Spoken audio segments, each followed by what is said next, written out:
자, 여러분 잘못 보신 거 아닙니다. 뺨 때리기, 이른바 싸대기 때리기가 정식 스포츠로 인정받게 되었습니다. 사실 뭐 뺨 때리기라는 컨텐츠 자체는 지난 수년간 크고 작은 대회들이 있었는데요. 특히 뭐 러시아에서 굉장히 활발하게 운영이 됐던 걸로 알고 있습니다. 그런데 오늘 소개할 이 뺨 때리기 대회는 단순한 대회가 아니라 파워슬랩이라고 UFC의 데이나 화이트 대표가 직접 발을 나서서 이렇게 시작을 하게 된 사업이라 전 세계적으로 좀 많은 관심을 받고 있긴 합니다. 솔직히 뺨을 때리는 게 어떻게 스포츠냐 이런 생각을 할 수도 있을 것 같은데요. 종합격투기를 음지에서 양지로 끌어올린 인물들이 직접 나섰다고 하니 좀 뭔가 있을 것 같기도 합니다. 한번 좀 자세히 들어보도록 하겠습니다. 자, 시청자 여러분 새해 복 많이 받으십시오. 저는 차도로입니다. 오늘 컨텐츠 바로 시작할 건데요. 아직 하지 않으셨다면 구독하기 꼭 눌러주십시오. 일단 파워슬랩의 임원진은 크게 3명으로 구성이 되어 있는데요. UFC의 데이나 화이트 대표, 그리고 그의 동창인 로렌조 퍼티다이저, 카지노 사업으로 라스베가스에서 또 아주 많은 돈을 벌어들이고 UFC 초기 투자자이기도 한 바로 그 인물입니다. 그리고 마지막 세 번째 인물은 미국의 유명 TV 프로듀서이자 UFC 오디션 프로그램인 더 울티밋 파이터 TOF를 기획한 그렉 필리잔, 이렇게 3명인데요. 이거를 좀 다르게 해석을 해보면 말 그대로 UFC를 마이너에서 메이저로 만든 3명이 다시 똘똘 뭉쳐서 이 프로젝트를 한다고 하니까 진짜로 뭔가 분위기가 심상치 않긴 합니다. 그리고 파워슬랩은 전 세계 최고의 격투기 단체이죠. UFC와 또 UFC의 모 회사 엔데버 그룹이랑 파트너십을 맺고 이번 사업을 론칭하게 되었는데요. 만약 파워슬랩이 뜰 것 같다고 생각하시는 분들, 엔데버는 또 나스닥에 상장이 되어 있는 회사거든요. 미리 주식을 사두는 것도 나쁘지 않을 것 같습니다. 근데 첫 방송 이후로 주가가 조금 내린 건 비밀. 그리고 또 화이트 대표가 파워슬랩을 론칭하게 된 계기가 또 굉장한 우연이라고 하는데요. 지난 2017년 데이나 화이트는 뭐 SNS를 하다가 우연히 야, 이거 골 때리는데 이거 우리가 한번 건드려보면 뭔가 만들어볼 수 있겠다 하는 생각으로 파워슬랩을 기획하기 시작했고, 처음 기획을 한 지 6년 만에 드디어 첫 방송을 하게 되었습니다. 그리고 화이트 대표에 의하면 이 뺨 때리기 대회라는 컨텐츠 자체는 이벤트성으로 좀 흥미 위주의 엔터테인먼트적으로 운영이 되었는데요. 이번에 그가 론칭한 파워슬랩은 단순히 그런 좀 마이너한 게 아니라 제대로 스포츠로 인정을 받는 그런 리그로 또 시작을 하게 되었다고 합니다. 그가 UFC를 키운 것과 똑같은 과정인데요. 정식 스포츠로 인정을 받기 위해서 네바다주 체육위원회랑 또 이야기를 하면서 또 설득을 해서 지금은 스포츠로 정식으로 인정을 받은 상태라고 해요. 그리고 스포츠로 인정을 받으려면 당연히 또 규칙이 필요한데요. 과연 뺨 때리기 대회의 규칙은 또 무엇이 있을지 지금 한번 알아보도록 하겠습니다. 우선 동전 던지기를 통해서 선과 후를 구분 짓는다고 하는데요. 또 이 체중이 많이 나가는 선수는 한 방으로 KO가 나올 수 있기 때문에 이 동전 던지기에 운명이 달려있다고 봐도 과언이 아니겠습니다. 선과 후가 결정이 되면 이제 본격적으로 경기가 시작되는데요.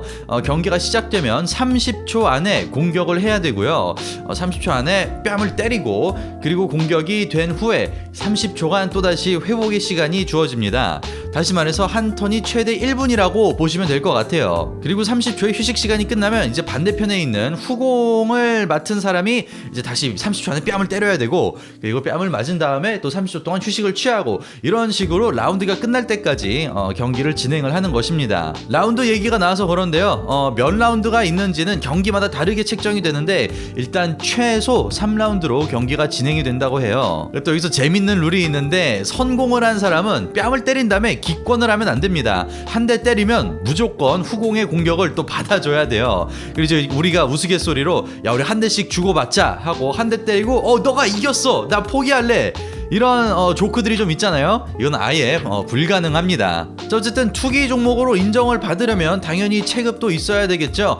체급은 남성, 여성부로 또 나뉘게 되고요. 이 체급의 기준은 MMA랑 UFC랑 동일하다고 합니다. 그래서 뭐 라이트급, 웰터급, 미들급, 라이트 헤비급 이런 체급들이 그대로 파워슬랩으로 또 넘어오게 되는 거죠. 승리 방식 또한 MMA랑 뭐 거의 똑같다고 봐도 무방한데요. 첫 번째는 피니시가 나오는 거죠. KO입니다. 뺨을 때렸는데 상대방이 실신을 해버리거나 쓰러진 다음에 일어나지 못해서 경기 속행이 불가능할 때 바로 KO 선언이 되고요. 두 번째는 이제 TKO죠. 테크니컬 KO, 테크니컬 너그아웃인데 이건 뭐냐, 일반적인 KO랑 매우 비슷한 상황입니다만 심판이나 닥터가 개입을 해서 이거는 KO가 나온 거나 마찬가지다, 더 이상 시합을 속행할 수 없는 상황이다 라고 판단할 경우 테크니컬 KO, 말 그대로 사실상 KO 선언이 되는 것입니다.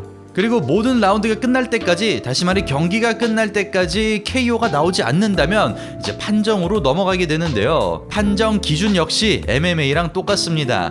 라운드별 판정이 되고요. 뭐 10대 9, 10대 8 이런 식으로 라운드마다 채점이 돼서 그 점수를 합산해서 마지막에 승자가 결정이 되는 방식입니다. 뭐 UFC나 격투기, 복싱 많이 보신 분들에겐 뭐 체급도 그러고 이 룰도 그러고 굉장히 친숙합니다. 그게 뭐 펀치나 뭐 조르기나 이런 것들이 아니라 뺨 때리기로 싸우는 방식이 바뀌었다고만 생각하면 될 것 같습니다. 뭐 그리고 규칙이 있으니 당연히 반칙도 있겠죠. 또 몇 가지 손꼽아서 소개를 드리자면, 일단 때릴 때 손을 무조건 쫙 펴야 된다고 합니다. 살짝 오므려서 주먹으로 때리려고 하는 거는 이제 당연히 금지가 되어 있고요. 그리고 또 공격을 할 때는 제자리에 서서 공격을 해야 된다고 하는데요. 다시 말해서 이러고 때리려고 하다가 스텝을 밟으면서 확, 이런 거는 완전히 금지가 돼 있는 겁니다. 그리고 방어하는 사람 측에선 맞기 전에 움츠리거나 뒤로 빼거나 이렇게 좀 피하려고 하는, 고의가 아니더라도 그런 부분들도 반칙으로 간주가 되고요. 비슷한 예로 당연히 방어, 전혀 안 됩니다. 얼굴도 커버하면 안 되고 그냥 그대로 가만히 서 있어서 뺨을 맞아야 합니다. 그럼 만약 반칙이 발생되면 어떻게 되냐? 뭐 MMA랑 비슷한 부분들이 있죠. 심판의 경고가 있을 수도 있고 그 라운드에서 포인트를 뺏길 수도 있고요. 반칙이 좀 심하다고 판단이 될 경우에 턴을 한번 아예 뺏길 수도 있고, 반대로 한 대를 더 맞아야 되는 상황이 올 수도 있습니다. 한 방 한 방이 의미가 큰 파워슬랩에서 이런 거는 좀 많이 클 것 같은데 경기에 좀 영향을 많이 주겠죠. 반칙은 진짜 웬만하면 피해야 될 것 같네요. 하지만 여기까지는 좀 재밌고 좀 뭔가 신박하다고 생각할 수 있는데, 파워슬랩도 이제 새로운 스포츠이고 새로운 종목이다 보니까 논란을 피할 수가 없죠. 논란 몇 가지 좀 짚어볼 건데요. 첫 번째 논란은 사실 이 스포츠랑은 관련이 없는 논란입니다. 저희 차도르 채널 커뮤니티 통해서 또 소개를 했고 또 뉴스까지 나왔던 사건이죠. 바로 UFC 데이나 화이트 대표가 2022년 연말 파티 때 와이프랑 서로 뺨을 때린 사건입니다. 이게 뭐 바이럴이다, 뺨 때리기 대회 홍보하는 거다, 이런저런 음모론이 많았는데 절대 아니죠. 대기업을 운영하고 있는 사람이 그런 바보 같은 짓을 일부러 하진 않죠. 그래서 뭐 이미 알고 계신 분들 많을 것 같아서 깊이 있게 다루진 않겠습니다만, 쉽게 얘기를 하면 사람들이 많은 자리에서 연말 파티를 하고 있었는데 좀 회식 같은 분위기 같습니다. 근데 화이트 대표랑 그의 아내가 말싸움을 하고 있다가 화이트 대표가 아내의 손을 꽉 잡아요. 그러다가 와이프가 몸을 풀다가 화이트의 뺨을 뺨 때리는데 데이나 화이트 대표가 여기서 반격을 합니다. 그리고 자신도 때리고 카메라에 잘 잡히진 않는데 이제 댓글이나 뉴스 기사들 보면 화이트 대표가 조금 더 많이 때렸다고는 해요.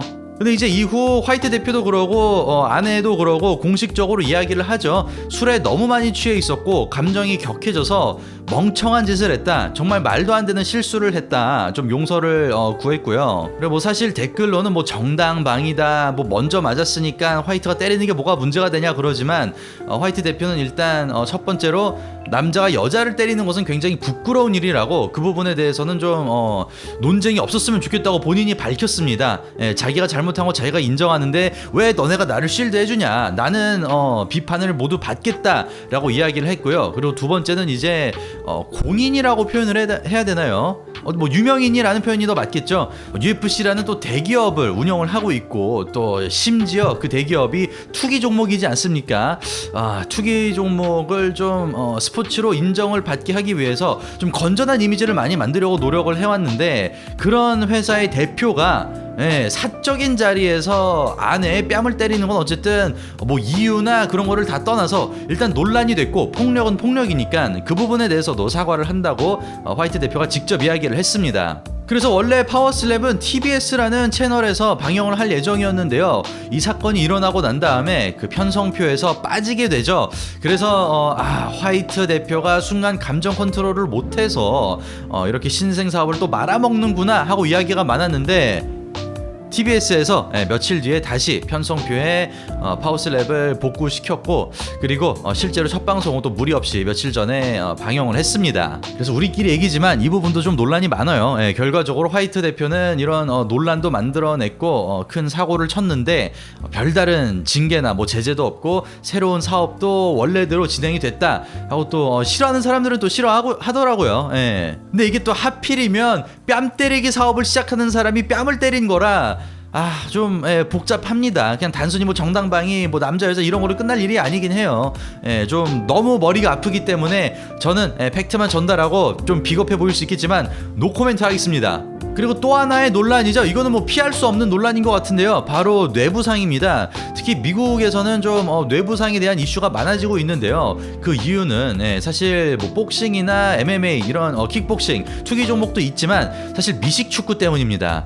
아무리 헬멧을 착용하고 있고 보호 장비가 있어도 이 거구들이 전력 질주를 하면서 서로 머리를 들이받는 스포츠이죠.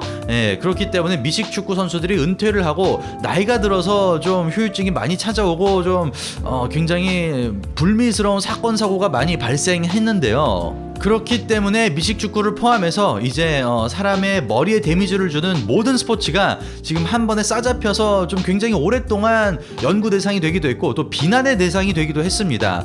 근데 이런 분위기 속에 대놓고 머리를 때리는, 뺨을 때리는 종목을 또 추진을 한다고 하니 이런 것들을 좀 싫어하는 분들은 당연히 목소리가 커질 수밖에 없죠. 특히 뇌를 연구하는 신경학자들이 좀 많이 들고 일어났습니다. SNS로도 좀 공개적으로 저격을 하고 뉴스 기사들도 좀 올라왔거든요. 하지만 이제 그 반대편에 있는 데이나 화이트 대표나 관계자들은 아니 뭐 다른 스포츠들은 리스크가 없냐, 다 똑같은 건데 선수들이 모르고 하는 거냐, 오히려 뇌부상을 발생하는 스포츠를 다 통틀어 보면 이렇게 한 대씩만 주고받고 좀 위험할 것 같으면 바로 중지하는 파워슬랩이 그나마 건전하고 안전한 스포츠다 하면서 이제 또 여러 논쟁이 일어나고 있는데요. 사실 KO가 좀 무서운 거긴 하죠.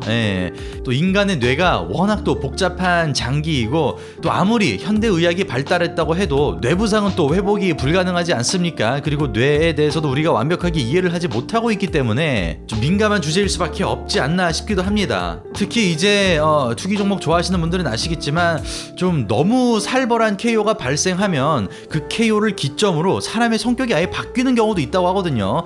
이렇게 참 사람의 뇌는 좀 민감하고 무서운 부분이긴 한데 대놓고 머리를 때린다고 한다는 거에 대해서 조금 반발이 있긴 한 것 같습니다. 근데 뭐 여러분들도 딱 봐도 아시겠지만 파워슬랩도 당연히 매니아층이 있습니다. 특히 틱톡 시대라고 해서 점점 뭐 긴 영상이나 영화보다는 막 1분 안에 소비할 수 있는 짧고 굵은 컨텐츠들이 뜨고 있는 추세인데요. MMA가 좀 정형화되고 좀 루즈해지는 경향이 있다는 비판이 커지고 있는 이 시점에 짧고 굵은 뺨 때리기가 생긴 게 절대로 우연의 일치는 아닌 것 같습니다. 그래서 또 뺨 때리기 대회를 보고 이거 재밌다, 화끈하다, 짧고 굵네 아주 좋다 하는 또 긍정적인 반응도 있고요. UFC에서 가장 성공한 파이터 코너 맥그리거도 파워슬랩을 보고 굉장히 재밌다고 했고요.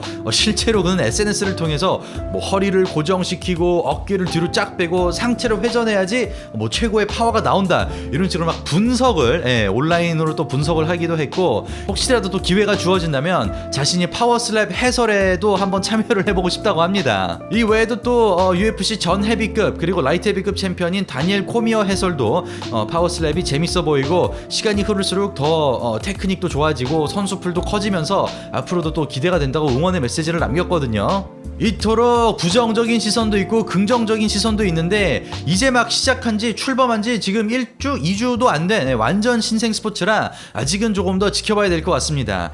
좀 우스갯소리로 저희 차도로 팀에서 회의를 할 때 제가 파워슬랩 한국 버전 우리나라에서 하면 좀 어떨까 싶었는데 제 팀원들은 우리나라 정서에는 맞지 않다 하고 강경하게 반대를 하더라고요.